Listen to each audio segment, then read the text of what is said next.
नमस्कार दोस्तों, आज आप सुनेंगे प्रेमचंद द्वारा लिखित कहानी पूस की रात। हल्कू ने आकर स्त्री से कहा, सहना आया है, लाओ जो रुपए रखे हैं उसे दे दूं, किसी तरह गला तो छूटे। मुन्नी झाड़ू लगा रही थी, फिर कर बोली, 3 ही तो रुपए हैं, दे दोगे तो कम्मल कहाँ से आवेगा। माघ पूस की रात हार में कैसे कटेगी, उससे कह दो फसल पर दे देंगे, अभी नहीं। हल्कू एक क्षण अनिश्चित दशा में खड़ा रहा। पूस सिर पर आ गया। कम्बल के बिना हार में रात को वह किसी तरह नहीं जा सकता, मगर सहना मानेगा नहीं, घुड़कियां जमावेगा, गालियां देगा। बला से जाड़ों में मरेंगे, बला तो सिर से टलेगी। यह सोचता हुआ वह अपनी भारी भरकम डील लिए हुए, जो उसके नाम को झुट सीध करता था, स्त्री के समीप आ गया और खुशामद करके बोला, ला दे दे, गला तो छूटे, कम्बल के लिए कोई दूसरा उपाय सोचूंगा। मुन्नी उसके पास से दूर हट गई और आंखें तरेरती हुई बोली, कर चुके दूसरा उपाय, जरा सुनू तो, कौन सा उपाय करोगे? कोई खैरात दे देगा कम्बल? न जाने कितनी बाकी है जो किसी तरह चुकने ही नहीं जा आती। मैं कहती हूँ तुम क्यों नहीं खेती छोड़ देते, मर मर काम करो, उपज हो तो बाकी दे दो। चलो छुट्टी हुई, बाकी चुकाने के लिए ही तो हमारा जन्म हुआ है।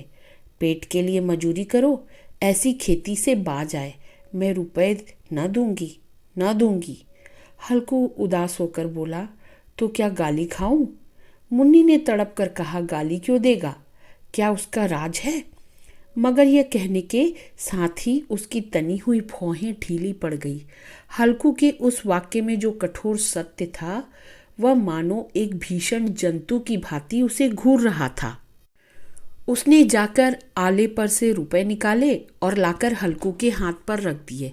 फिर बोली, तुम छोड़ दो अब की से खेती, मजूरी में सुख से एक रोटी तो खाने को मिलेगी, किसी की धौंस तो ना रहेगी। अच्छी खेती है, मजूरी करके लाओ, वह भी उसी में झोंक दो, उस पर धौंस। हल्कू ने रुपए लिए और इस तरह बाहर चला मानो अपना हृदय निकालकर देने जा रहा हो। उसने मजूरी से एक एक पैसा काट कपट कर 3 रुपए कम्बल के लिए जमा किए थे। वह आज निकले जा रहे थे। एक एक पग के साथ उसका मस्तक अपनी दीनता के भार से दबा जा रहा था।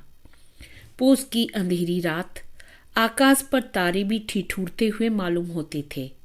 हल्कू अपनी खेत के किनारे ऊख के पत्तों की एक छतरी के नीचे बांस के खटोले पर अपनी पुरानी गाढ़े की चादर ओढ़े पड़ा कांप रहा था। खाट के नीचे उसका संगी कुत्ता जबरा पेट में मुंह डाले सर्दी से कू कू कर रहा था।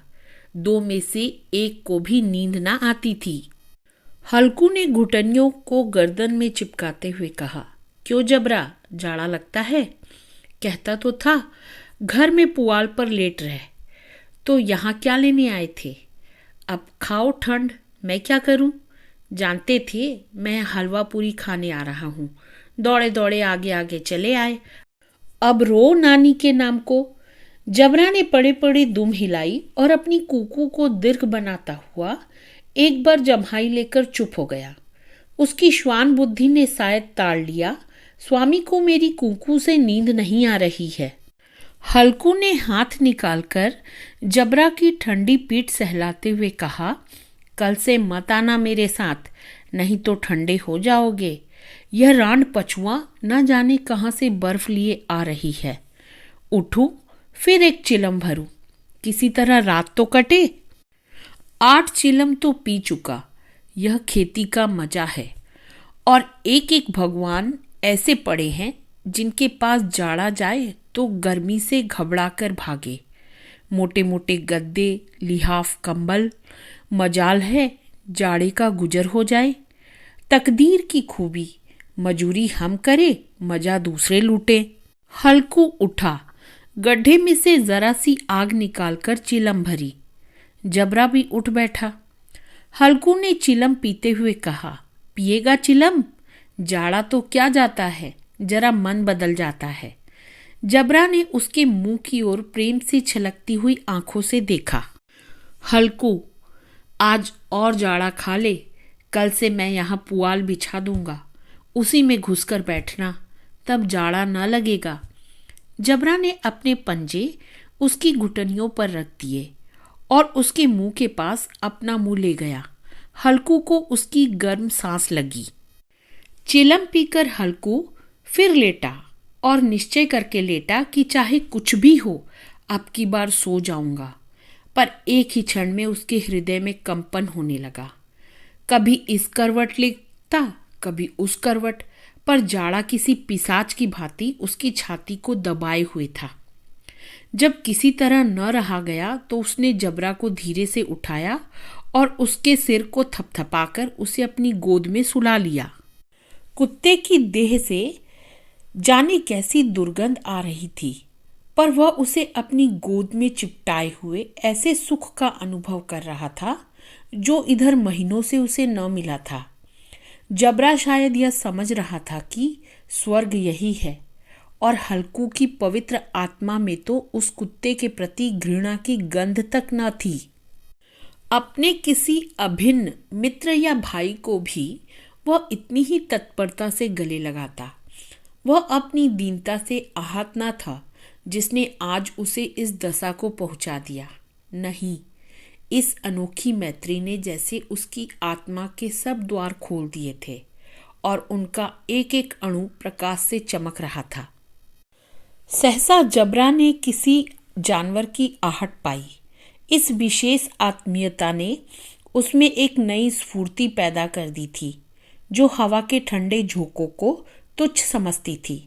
वह झपटकर उठा और छपरी से बाहर आकर भूखने लगा।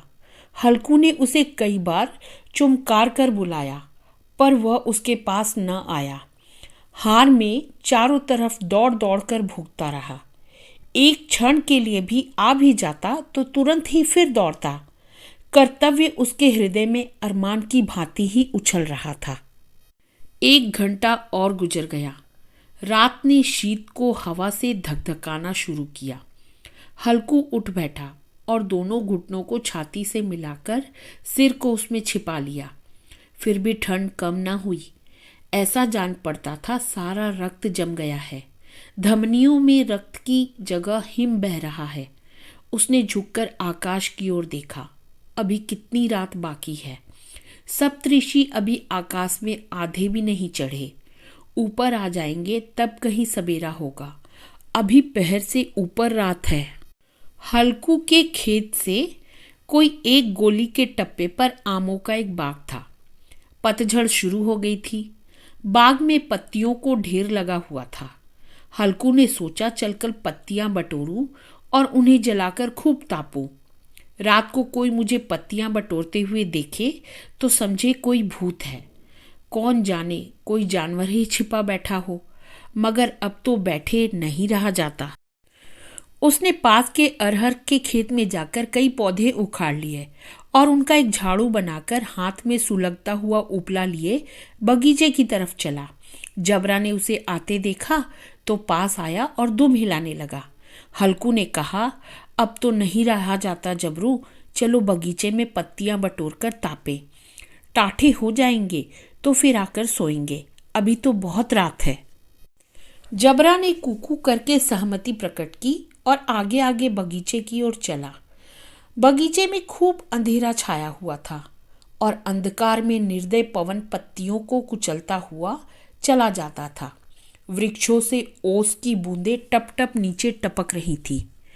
एकाएक एक झोंका मेहंदी के फूलों की खुशबू लिए हुए आया। हल्कू ने कहा, कैसी अच्छी महक आई जबरू, तुम्हारी नाक में भी तो सुगंध आ रही है। जबरा को कहीं जमीन पर एक हड्डी पड़ी मिल गई थी। उसे चिंचोड़ रहा था। हल्कू ने आग जमीन पर रख दी और पत्तियां बटोरने लगा। जरा देर में पत्तियों का ढेर लग गया। हाथ ठिठुरे जाते थे, नंगे पांव गले जाते थे और वह पत्तियों का पहाड़ खड़ा कर रहा था। इसी अलाव में वह ठंड को जलाकर भस्म कर देगा। थोड़ी देर में अलाव जल उठा। उसकी लौ ऊपर वाले वृक्ष की पत्तियों को छू छू कर भागने लगी। उस अस्थिर प्रकाश में बगीचे के विशाल वृक्ष ऐसे मालूम होते थे मानो उस अथाह अंधकार को अपने सिरों पर संभाले हुए हो। अंधकार के उस अनंत सागर में यह प्रकाश एक नौका के समान हिलता मचलता हुआ जान पड़ता था। हल्कू अलाव के सामने बैठा आग ताप रहा था। एक क्षण में उसने दोहर उतारकर बगल में दबा ली, दोनों पांव फैला दिए, मानो ठंड को ललकार रहा हो। तेरे जी में जो आए सो कर। ठंड की असीम शक्ति पर विजय पाकर वह विजय गर्व को हृदय में छिपा ना सकता था।